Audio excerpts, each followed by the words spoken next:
तो देखिए, देश के सिंहासन के लिए चुनावी रण पूरी तरीके से तैयार हो चुका है और दिग्गजों के प्रचार प्रसार का सिलसिला भी शुरू हो चुका है। बात अगर राजस्थान की जाए तो यहां पर प्रधानमंत्री नरेंद्र मोदी आज आपसे थोड़ी देर में यूं कहे तो आने वाले हैं। कोटपुतली में सभा को संबोधित प्रधानमंत्री करेंगे। मरुधरा में मोदी मोदी की गूंज एक बार फिर से आप सुनेंगे। पीएम मोदी का मिशन मरुधरा, जिसकी शुरुआत आज से होने जा रही है कोटपुतली से। प्रधानमंत्री मोदी की कोटपुतली में चुनावी सभा है। कोटपुतली के एलबीएस कॉलेज में जनसभा रखी गई है और ये जनसभाओं की तस्वीरें आपको हम दिखा रहे हैं। बड़ी संख्या में यहाँ पर लोग पहुंच चुके हैं। प्रधानमंत्री का इंतजार किया जा रहा है और प्रधानमंत्री को सुनने के लिए आप देख पा रहे हैं कितनी बड़ी संख्या में यहाँ लोग मौजूद हैं। तो देखिए, चुनावी आगाज करना था राजस्थान में लोकसभा चुनाव का, तो चुना गया है कोटपुतली को और विशेष मैसेज प्रधानमंत्री की तरफ से यहां से दिया जाने वाला है, क्योंकि सोशल इंजीनियरिंग का संदेश किस तरीके से पीएम देंगे इस पर हर किसी की नजर, खासतौर पर विपक्ष की भी, क्योंकि विकास को आधार बनाकर भारतीय जनता पार्टी आगे बढ़ रही है। लेकिन अगर इस सीट की बात की जाए तो 2008 में परिसीमन के बाद ये अस्तित्व में आई और 2009 में जब लोकसभा चुनाव इस सीट पर हुए तो कांग्रेस पार्टी ने जीत हासिल की। लालचंद कटारिया यहां से सांसद बने, लेकिन 2014 में कांग्रेस पार्टी को हार का सामना करना पड़ा, क्योंकि जयपुर ग्रामीण लोकसभा सीट को हमेशा से विकास की दरकार रही है। 2014 में राज्यवर्धन सिंह राठौड़ सांसद बने, 6 लाख से ज्यादा वोटों से जीत हासिल की और मुद्दा था विकास का। लेकिन 2019 में एक बार फिर से भारतीय जनता पार्टी ने यहां पर जीत हासिल की और जो जीत का मार्जिन था राज्यवर्धन सिंह राठौड़ का, वो बढ़ गया। 8 लाख से ज्यादा वोटों से वो जीते। लेकिन इस बार क्योंकि टारगेट भारतीय जनता पार्टी का है कि जीत भी हासिल करना और वोट के मार्जिन को भी बढ़ाना। पॉलिटिकल एडिटर योगेश शर्मा हमारे साथ जुड़ रहे हैं, उनका रुख करते हैं। योगेश जी, जिस तरीके से अगर देखा जाए पुराने अगर पीछे के गुणागणित को देखा जाए या फिर पीछे के प्रदर्शन को देखा जाए तो 2014 से भारतीय जनता पार्टी यहां से जीतती आ रही है, लेकिन ये नहीं कहा जा सकता कि किसी एक पार्टी का यहां पर पूरी तरीके से प्रभाव रहा हो। 2019 के बाद भारतीय जनता पार्टी की कोशिश यही है कि एक बार फिर से उन सीटों को जीता जाए जहां पर उनका प्रदर्शन अच्छा रहा। प्रदर्शन को तो दोहराया जाए, लेकिन साथ ही साथ जीत के मार्जिन को बढ़ाया जाए। तो इस बार की तैयारी किस तरीके से राजस्थान में भारतीय जनता पार्टी की आप देख पा रहे हैं?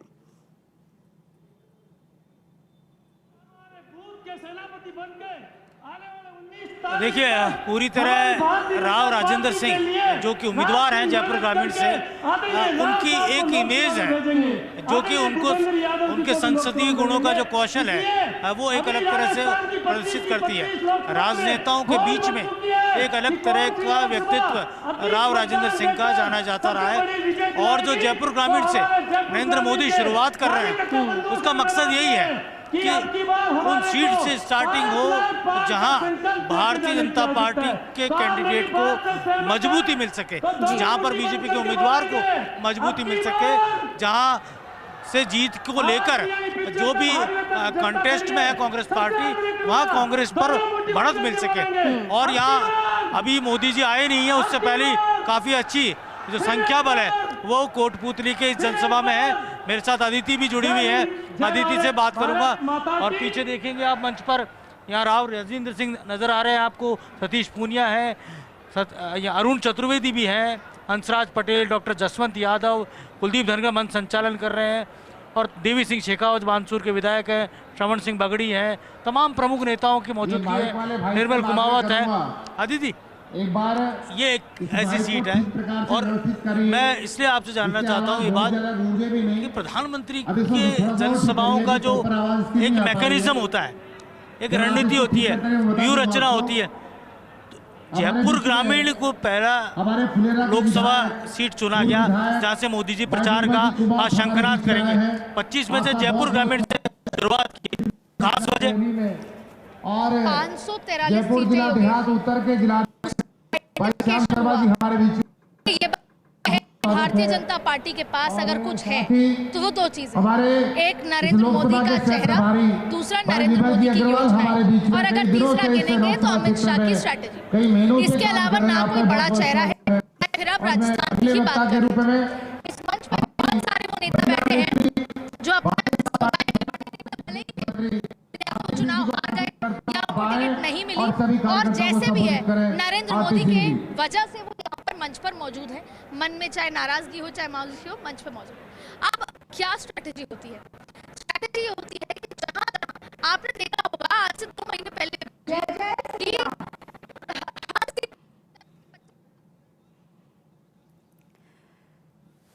तो देखिए हमारे दो सहयोगी लगातार आप तक हर तक तस्वीर पहुंचाएंगे और साथ ही साथ जानकारी भी देंगे, लेकिन आप देखिए जहां तक आपकी नजर जाएगी बड़ी संख्या में क्या महिलाएं, क्या पुरुष, क्या युवा यहां पर प्रधानमंत्री को सुनने के लिए पहुंचे हैं। रणनीति के तहत सबसे पहले राजस्थान में जब लोकसभा चुनाव के प्रचार का आगाज किया जा रहा है प्रधानमंत्री की तरफ से, तो उसे कोटपुतली चुना गया और यहाँ से विशेष मैसेज आज मिलने जा रहा है। जहाँ तुम कमजोर हो वहाँ मैं आऊँ, क्योंकि जब मैं आऊंगा तब वहाँ पर जाति पाति के ऊपर उठकर वोट दिया जाएगा, राष्ट्रवाद पर वोट दिया जाएगा, 370 पर वोट दिया जाएगा, राम मंदिर पर वोट दिया जाएगा, वहाँ जाति से ऊपर उठकर। तो जिस जिस जगह भी प्रधानमंत्री नरेंद्र मोदी को लगता है या उनकी टीम को लगता है कि टीम कमजोर है या वहाँ पर जाने से इन्फ्लुएंस होगा, यहाँ पर आपने जैसा बताया गुर्जर है, जाट है, ये जो तमाम समीकरण है, एसटी भी है, यहाँ पर यादव है, तो अगर यादव और गुर्जर इस सीट में भाजपा के साथ आ जाते हैं तो पूरा का पूरा मामला स्वीप हो जाएगा। अब उन गुर्जरों को अपनी तरफ लाना, आपने देखा होगा अलका गुर्जर को भी एक जिम्मेदारी दी गई, धीरे धीरे गुर्जरों को कहीं ना कहीं अपने पाले में लाया गया। तो सचिन पायलट वर्सेस ये सीट है कांग्रेस, ऐसे में अगर गुर्जर, यादव और बाकी जातियां साथ आती हैं तो ऐसी स्थिति में भारतीय जनता पार्टी बहुत अच्छा प्रदर्शन कर सकती है और नरेंद्र मोदी वही कर रहे हैं। यहाँ पर वो शख्स भी मौजूद हैं, सतीश पूनिया, जिनके टिकट को लेकर काफ़ी सुगबुगाहट थी, नहीं मिल पाया। आज हरियाणा का प्रभारी बना दिया गया उनको, और वो इसी जयपुर ग्रामीण के आमेर से विधायक रह चुके। तो क्या लगता है कि बीजेपी में जो फैसले हो रहे हैं वो दूरगामी राजनीति, भारतीय जनता पार्टी जो फैसला लेती है उसके पीछे रणनीति है। अब वो रणनीति जरूरी नहीं है कि सामने वाले को पसंद आए, पर वो रणनीति के तहत हो। देखिए जाट के साथ एक नाजुक स्थिति हो गई है भाजपा की।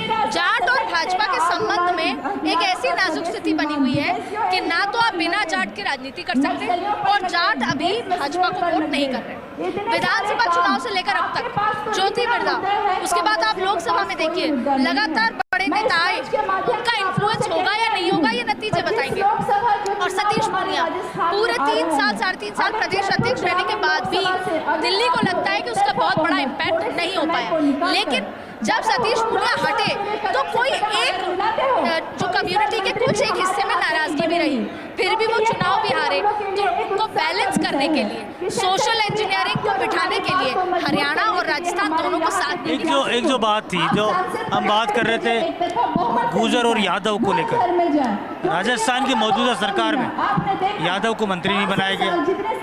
ये एक बात यादव समाज के अंदर एक तरह से कहा जाए तो बहुत ही चर्चा में। गुर्जर को मंत्री बनाया गया लेकिन राज्य मंत्री बनाया गया, और गुर्जर समाज के अंदर इस बात को लेकर अंतर्विरोध भी पनपा, और इसको मैनेज करने की कोशिश भारतीय जनता पार्टी कर रही है। गुर्जर समाज के नेताओं ने जयपुर में एक मीटिंग भी करी है बीजेपी के, लेकिन जहां पर गुर्जर और यादव ये कम्युनिटियां अपने आप में किसी भी तरह से चुनाव को पलटने की क्षमता रखती है, किस तरह से बीजेपी, क्या नरेंद्र मोदी का चेहरा ही पर्याप्त होगा या और कुछ रेमेडी करनी पड़ेगी? देखिए जाति है कि जाति नहीं, और राजस्थान में पहले भी चुनाव जातियों पे हुए। हालांकि ये बीजेपी के लिए खुशकिस्मती है कि विधानसभा चुनाव में भी राष्ट्रवाद चला, इसीलिए भारतीय जनता पार्टी इतनी बेहतर जीत पाई, जबकि टक्कर कांग्रेस की भी अच्छी थी। अब ऐसी स्थिति में देखिए इंटरनल कॉन्फ्लिक्ट है। प्रहलाद गुंजल को आप देख लीजिए, आप जाट नेता चूरू से देख लीजिए राहुल कस्बा को, वहाँ पर राजेंद्र राठौड़ वर्सेस कस्बा हो चुका है। तो ऐसी स्थिति में ये बात एनालिसिस के लिहाज से तय हो गई है कि प्रत्याशी बहुत अच्छे नहीं उतारे, लेकिन पूरे देश में चुनाव मोदी के नाम पर हो रहा है। तो भारतीय जनता पार्टी को जो सबसे ज्यादा कॉन्फिडेंस है वो नरेंद्र मोदी के चेहरे, उनके आह्वान, उनके द्वारा किए गए काम, उनकी गारंटी कि लोगों को लगता है कि मोदी गारंटी है तो काम पूरा होगा। ठीक है योगेश जी, अदिति हम आएंगे आपके पास।